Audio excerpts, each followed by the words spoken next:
saya merasa federasi seolah terbooster hari ini. Lepas bahwa kita belum melihat kemana arahnya. Mau dibawa kemana ini semua? Ya, sebenarnya perbincangan bola atau tim nasional kita ini memang bukan hanya berkutat di satu titik atau dua titik. Bukan hanya soal Sintayong atau bukan Sintayong. Bukan hanya lolos atau nggak lolos. Kalau kita sedikit berromantisme dengan perjuangan-perjuangan sebagai bangsa sampai saat ini, kan juga bukan selalu berhasil.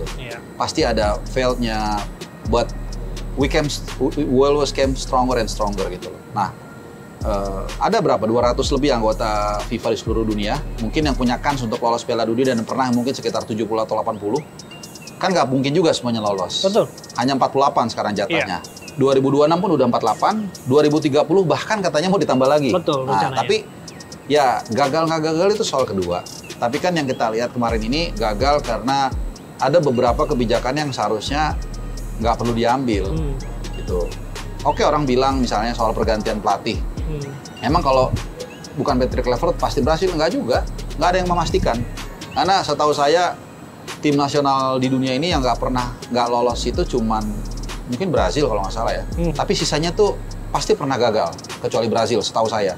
Artinya kalaupun kita gagal, it's okay juga. Tapi bagaimana kita gagal dan kemudian bagaimana federasi merespon itu.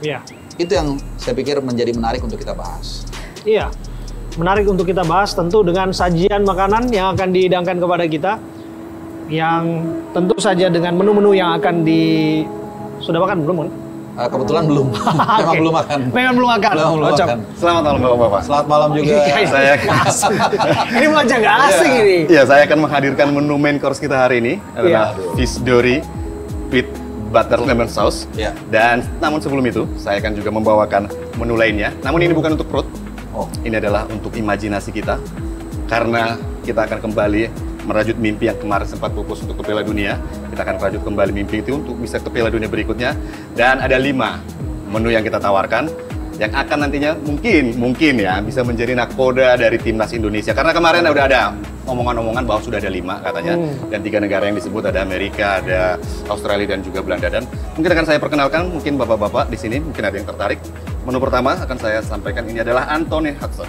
Ini mungkin Pak Bung Harpa dan Bung Abe juga sudah tidak asing dengan sosok pelatih asal Amerika ini. Ini ibarat American style burger ya. Jadi karir pelatihnya cukup baik, 2008 sampai 2025. Klubnya ada melatih 6 klub, timnas ada 3, terakhir sekarang jadi pelatih interim dari timnas Thailand. Saya ke Bung Abe dulu nih. Cocok dirasa menu yang satu ini. Ini agak sedikit pedas, tidak pedas sama sekali karena American style. Iya, sebenarnya kan ini mungkin sedikit sebelum kesini ya, bahwa pemecatan dan pemelataan dan penunjukan pelatih baru ini sepertinya agak sedikit ada yang berbeda dibandingkan sebelumnya. Kalau sebelumnya mencatnya pakai Rapatesco, menentukannya juga pakai Rapatesco. Kalau sekarang kan belum rapat-rapat kan? Belum rapat-rapat, udah keluar 5 nama. Di kantong katanya. Nah, nggak tahu kantong kiri apa kanan itu. Ini apakah ini hasil perundingan dari Chef Exco atau cuman one man show? Tapi kita akan tapi dia salah satu calon yang bagus lah. Calon yang bagus ya. Tapi Anda kira-kira berminat untuk disajikan di timnas Indonesia? Interimnya Thailand. Iya, cita rasa Thailand dihadirkan di Indonesia. Kalau Tom Yum. Perpaduan Tom Yum dan burger. Nah, ini agak gado-gado rasanya, tapi agak susah karena memang dia saat ini menjadi pelatih interim di Thailand. Tapi apapun bisa terjadi sebenarnya karena memang masih pelatih sementara. Dan kedua ini kalau kita lihat ada kemarin pelunya adalah Australia. Ini ada Graham Arnold. Bung Harpa tentu sangat hafal dengan Graham Arnold 4 kali atau berapa kali? 3 kali ketemu Indonesia? 3 kali ketemu di Piala Asia, kita kalah 4-0 bersama Australia. Lalu kualifikasi Piala Dunia round 3 di GBK kita main 0-0, masih dia pelatihnya. Dan terakhir kita menghadapi dia di Irak. Saat berhadapan dengan Irak kita kalah. Dan saya beberapa kali juga interview yang bersangkutan. Betul. Bahasa Inggrisnya bagus. Bahasa Inggrisnya bagus. Berarti kendala bahasa. Nggak ada kendala bahasa ya. Memang nggak ada apa? Memang nggak ada. Sebenarnya ada. Di Irak kan dia nggak bisa bahasa Arab, tapi nggak ada masalah ternyata. Bahasa itu bukan masalah sebenarnya. Bahasa universal itu adalah sepak bola. Oke, kita akan hadirkan menu ketiga. Di sini ada Frank de Boer. Nah ini sebagai pecinta. Cita rasa Belanda lagi nih. Kita kembalikan total football ke Indonesia. Ya ini menu yang tidak asing sebenarnya karena bagi ketua umum ya karena memang sebelumnya pernah melatih di Inter Milan. Tapi apakah ini akan menu jadi menu yang andalan di timnas Indonesia. Mungkin bapak-bapak berminat. Gimana? Kita nggak? Kalau kita lihat 55 tahun usianya timnas. Kalau saya ingat dia ini, sebenarnya ada fun fact yang menarik. Dia ini dia dan Patrick Kluivert di semifinal Piala Eropa 2000 nggak masuk penaltinya nih di open play. Jadi dia nggak masuk, Patrick Kluivert nggak masuk. Pas adu penalti lawan Italia nggak masuk lagi 2 kali. Nasibnya mirip. Bisa pas deh. Oke, kita skip. Mungkin Frank de Boer, ada pilihan lain lagi. Nah, ini dia menu cita rasa yang Asia. Nah, mungkin ini bisa memupus, artinya menghidupkan kembali bagaimana mereka-mereka yang ingin pelatih Korea Selatan ada di Indonesia. Ya, cita rasa Asia lah. Cita rasa Asia. Ini cita rasa Korea Selatan. Bawain Pak Hang-seo juga melatih di Vietnam. Kemarin dia cukup kuat, membuat Vietnam sulit dikalahkan, termasuk saat berhadapan dengan Indonesia. Dan saat ini dia menjadi anggota, kalau nggak salah, Dewan Exco juga di Korea Selatan. Tapi kira-kira ini kan mindset orang kan ini kan point of view-nya karena dia menjadi kryptonite-nya STY kan. Jadi akhirnya kita bawa dia begitu seolah-olah. Tapi saya rasa secara pemahaman kawasan pasti oke, secara budget juga saya rasa oke. Cuman ya usianya 68 tahun, apakah dia masih bisa mengikuti frekuensi sepak bola era sekarang? Mungkin itu pertanyaannya. Dan satu lagi bahwa dia akan dikecam oleh fans Vietnam apabila melatih Indonesia, dan itu sudah disampaikan di media-media kemarin bahwa fans Vietnam tidak rela bila Pak Hang-seo menangani timnas Indonesia. Jangan sampai gitu Jangan sampai menangani timnas Indonesia. Dan ini adalah sosok yang memang cukup ramai juga belakangan. Ini menu yang juga andalan adalah Timur Kapatse. Dia berhasil dengan timnas Uzbekistan. Dan kemarin sempat ada mention dari DM dari netizen, dan dia agak antusias untuk menangani timnas Indonesia. Dan katanya kabarnya hasil gocekan kita bahwa Bung Harpa udah WhatsApp-WhatsAppan sama Timur Kapatse. Yang benar? Iya udah WA sama Timur? Udah ngobrol dengan yang bersangkutan. Bukan Timur Pradopo kan? Itu kan dulu Kapolri ya. Iya. Timur Kapatse. Oke, gimana responnya? Katanya anginnya lagi ke situ. Dia sangat terbuka, kata-katanya itu gamblang. Memang dia masih ada kontrak katanya sampai bulan Desember ini, tapi kan udah dekat kan, udah selesai. Dan dia kan saat ini menjadi asisten, diturunkan dalam tanda kutip ya, menjadi asistennya Cannavaro di tim nasional senior Uzbekistan. Jadi mungkin dia ngerasa dia lebih butuh tantangan untuk melatih Indonesia. Dan kebetulan dia juga cerita, dan saya pernah satu ruangan dengan dia di Piala Asia U23. Waktu itu dia bawa tim nasional U23 itu ke final kalau nggak salah, ke Piala Asia tahun lalu. Dan dia pernah main juga di GBK nih 2007 sebagai pemain. Jadi sudah tidak asing dengan atmosfer dan budgetnya budget Asia kayaknya masuk.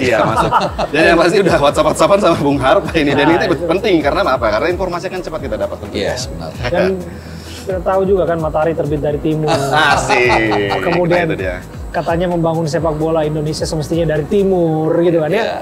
Apakah kemudian timnas kita memang harus dibangun oleh Timur Kapatse dalam hal ini? Waktu yang menjawab.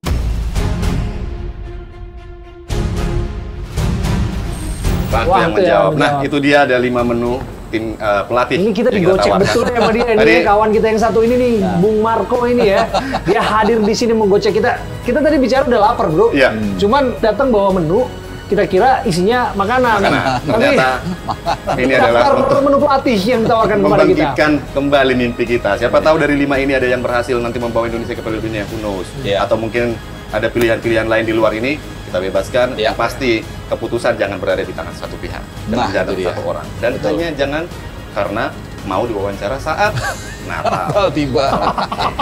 Jadi sebentar lagi kan kita janjikan main course-nya. Selamat menikmati hidangan malam ini. Terima kasih Gocek Bro Marco. Sampai ketemu. Luar biasa.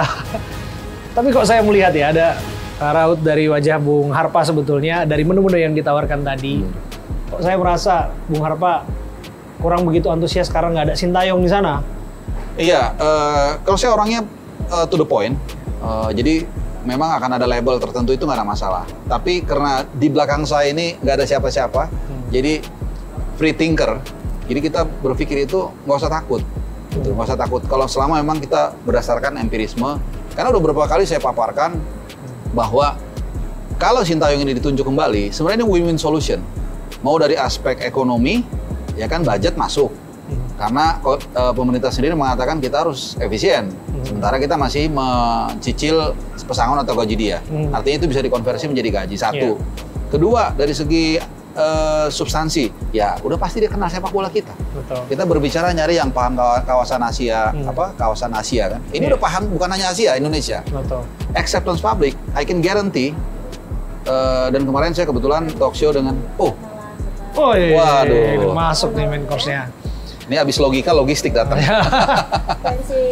Terima kasih. Untuk makan malamnya hari ini ada pensir dory with mashed potato and lemon butter sauce ya Pak. Oke, thank you ya. Terima kasih banyak atas hidangannya. Terima kasih. Terima kasih. Bisa dilanjut, Bung? Ya, jadi acceptance juga cukup tinggi, kemudian juga dia available dan sudah memberikan kode. Kenapa saya katakan menang semuanya? Saya yakin banget, saya yakin sekali kalau dia ditarik kembali itu akan memberikan kepercayaan kembali kepada PSSI. Termasuk ketua umumnya Erick Thohir, kemudian juga kalau bahasa hukumnya itu Yunto Pak Prabowo, tentu orang akan mengapresiasi bahwa anak buahnya ini punya bisa mengambil keputusan yang bagus, kan seperti itu. Walaupun mungkin populis maksudnya. Populis lah gitu. Tapi setelah substansi juga masuk. Jadi dari semua aspek. Tapi again, itu kan katanya masa lalu. Saya pikir ya kita dianggapnya itu udah bagian dari masa lalu, layaknya Patrick Kluivert gitu ya, move on saja begitu. Ya, move on itu kan harus ke arah yang benar kan. Kalau ke arah yang benar itu bisa kemana aja. Dan kalau kita lihat tidak sedikit kok pelatih yang comeback itu sukses. Herve Renard itu pelatih Arab Saudi yang kemudian dia keluar dan masuk lagi sukses juga. Dan banyak sekali contoh-contoh pelatih yang kembali. Jose Mourinho di Chelsea comeback sukses juga. Ancelotti di Real Madrid sukses juga. Walaupun ada juga yang gagal. Ada juga. Jadi itu bukan patokan. Jadi CLBK itu tidak patokan pasti sukses dan pasti nggak sukses. Yang pasti penilaian empirisme itu yang kita kedepankan. Sambil nikmati hidangannya, Bung Harpa ya. Siap.